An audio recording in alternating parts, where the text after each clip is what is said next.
Welcome to the World Social Forum in Tunisia, in Tunis. The water movement is doing a lot this week here. We have the Global Water Justice Movement, so we have water activists from all over the world. We have people from North America, South America, a lot of Africans from Sub-Saharan Africa and North Africa. We have a lot of Europeans, and we also have Asians. So the aim is really to bring everyone together and to exchange what we can do at the global level. Everyone is focused on similar things in their local fights, but for example, today in the Université 9 Avril, we have the Water Justice Day, where we've had updates from different regions, and then now we're having different discussion tables to really focus on what are the global strategies we can do in terms of the right to water. How can we support campaigns in other countries, in other regions? Do we want people's forums on the right to water? Do we want to focus on the UN, or do we want to focus on institutions like the World Bank? So there's a lot of strategical discussion going on today.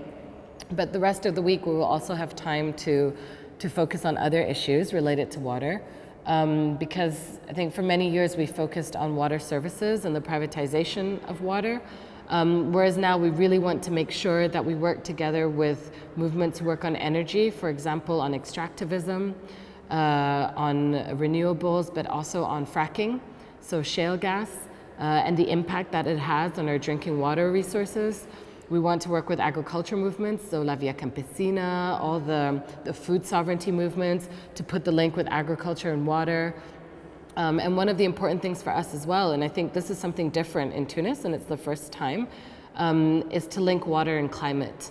There will be a climate space at the World Social Forum, and we will also have a session on water there on the 29th of March, which is very much focused on how do we link the climate justice movement with the water movement, and what can we do together.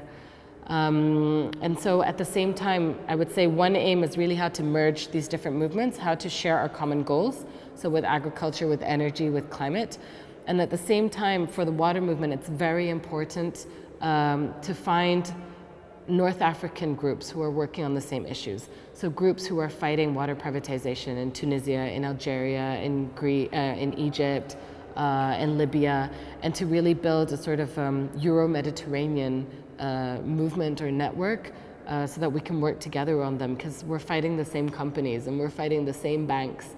And so one aim, I think, is also really to build contacts since we're in Tunisia and to really find out what the situation is here. So in terms of the program for the week, today we have the Water Justice Day. Then on the 27th, we will have a roundtable on the right to water and the commons. So how do we want to manage water as a commons? What do we see as a kind of management of water, of our water resources?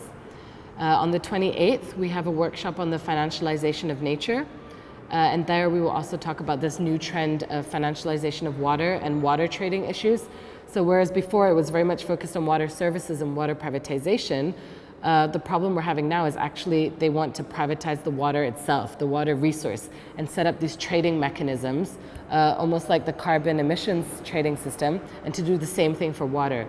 So this is something that it really scares us, and we know that it doesn't work. So we want to focus on how to challenge that.